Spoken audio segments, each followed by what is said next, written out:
Hepatitis? What's the word? Hepatitis C. What the hell is hepatitis C? Isn't it a virus or something? It's that liver thing, right? I heard about Hep C. Everyone's got it. So what? What's up with this treatment thing? So, can it be cured?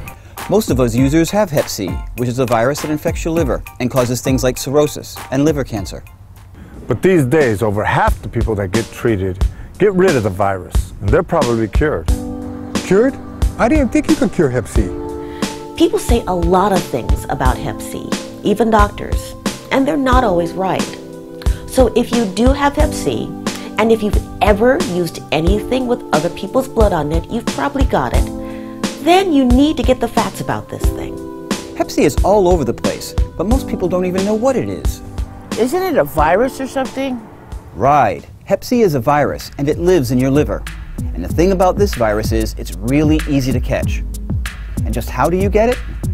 It's passed on by blood, and it doesn't take much blood to pass it on. Most people who got Hep C got it from sharing needles. But there's so much Hep C in infected blood that you can get it from anything in your kit. And that includes needles, syringes, cottons, cookers, and even rinse water. Hep C can be all over that stuff, even though you can't see it. If you shoot up, you've probably gotten it. That's why most of us users get Hep C.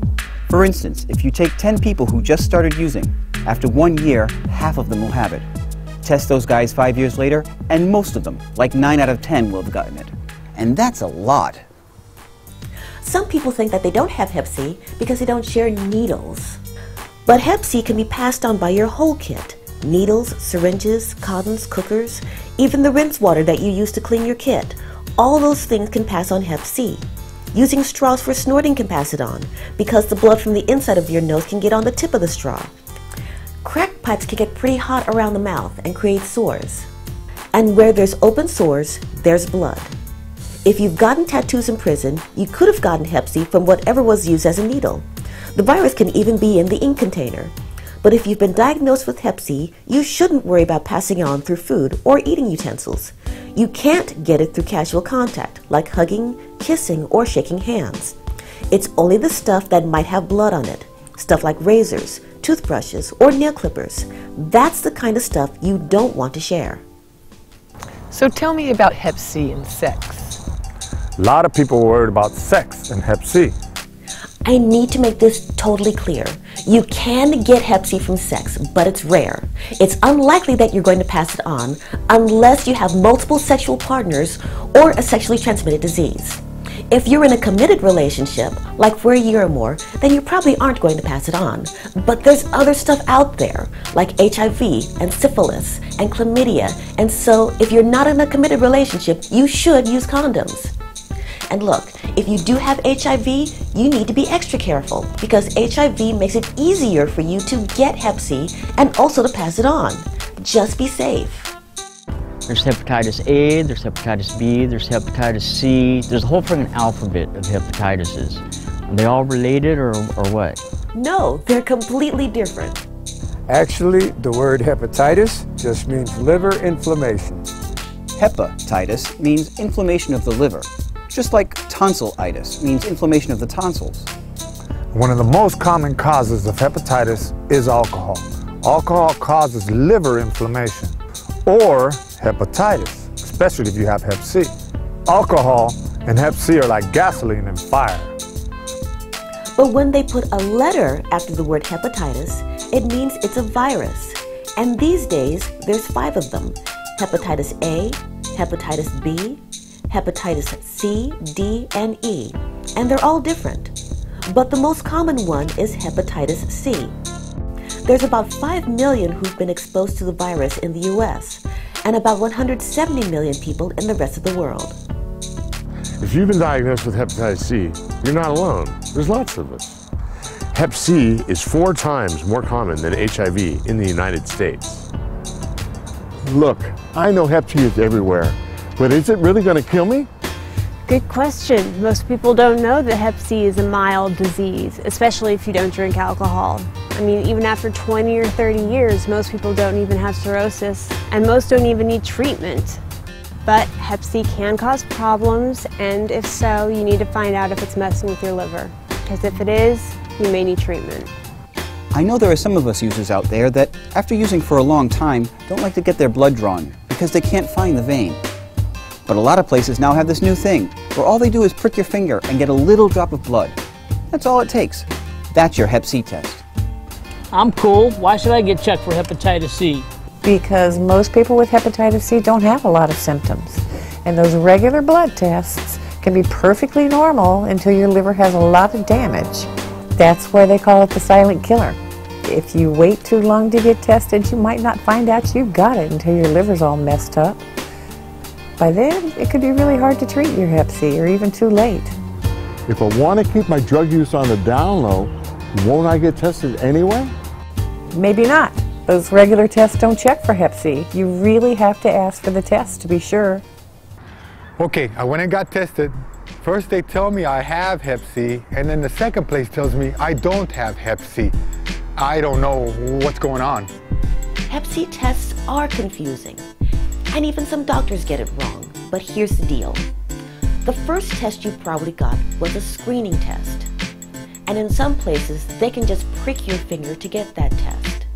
If you've ever used needles, that test is usually positive. But a positive Hep C screening test doesn't mean you actually have Hep C. It doesn't? No. Actually, you could have Hep C, or your body could have cleared the virus on its own. The problem with the screening test is that it only tells you if you've been exposed to Hep C in the past, not that you still have it. Basically, it's looking for the footprints of Hep C to see if it's ever been in your body, like ever. And 1 out of 4 people who get Hep C end up clearing it on their own, like they had the flu or something. It's weird, but a lot of people with positive screening tests end up not having the virus at all. It's like their body got rid of it on its own.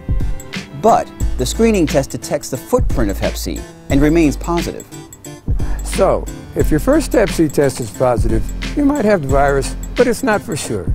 You got to get another blood test to find out if you actually have the virus. Most people call it a viral load test because it looks for the virus in the blood. And with that second test, if they don't detect the virus in your blood, then you don't have Hep C. Your body cleared it on its own. It's not like dormant or anything. It means you do not have hepatitis C. My screening test was positive, but they couldn't detect the virus.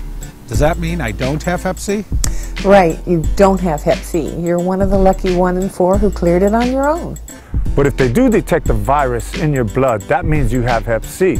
You've got it. And the virus number that you get can be really high, like in the millions. My viral load was up there. I know that.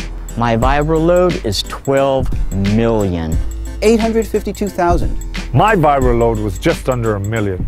I never did know my viral load because it wasn't important. High viral load numbers don't tell you your liver is sick. It's just your virus number. Most people have healthy livers, even though their Hep C viral loads are in the millions. Your viral load doesn't even tell you if you need treatment. Treatment? I heard treatment was hard. I don't even want to think about Hep C treatment. Relax. The good news is most people don't even need treatment. You really only need treatment if the virus is messing with your liver. Most people with Hep C have a healthy liver, even after 20 or 30 years, especially if they don't drink alcohol. And if your liver is cool, you don't need treatment. So how do I know if I need treatment? Blood tests and things like ultrasounds and CAT scans aren't the best way to tell what's up with your liver. The best way to find out if Hep C is causing problems is to get a biopsy. Oh, no way. No way. No thank you. No way. No.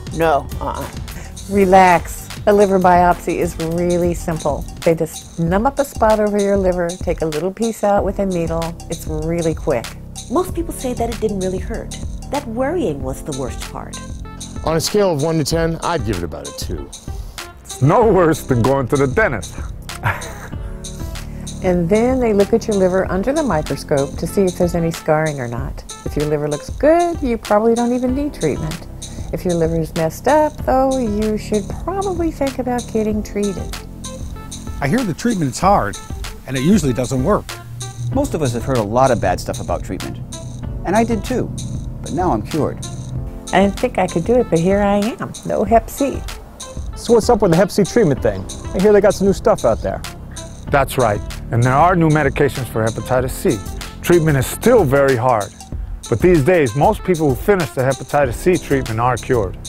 Do I gotta take pills or something? Hepatitis C treatment consists of shots that you take once a week, plus 1 or 2 kinds of pills that you take every day, and it lasts for 6 to 12 months. There are a lot of side effects, but most of us have been through a lot worse. My biggest side effect was depression. My treatment went like a breeze. Actually, I had a lot of weight loss. My hair got frizzy. My skin got itchy, and I had these joint aches. But I went through it, and now I'm cured. Hep C free since 2005. I cleared in 2007. I was cured in 2004. I cleared the virus in 2005. And I cleared the virus 1 week ago. So here's the bottom line. Hep C is all over the place, and most of us users have gotten it. So to keep you and your liver healthy, be aware of how much alcohol you drink, and don't share anything that may have someone's blood on it. And if you're still using, get tested often, because Hep C could, right now, be damaging your liver, even though you feel totally fine. You probably don't need treatment, but if the Hep C is damaging your liver, you could. But with all the new medications they got out there for Hep C, those of us who get the treatment are probably cured. You just need to take control.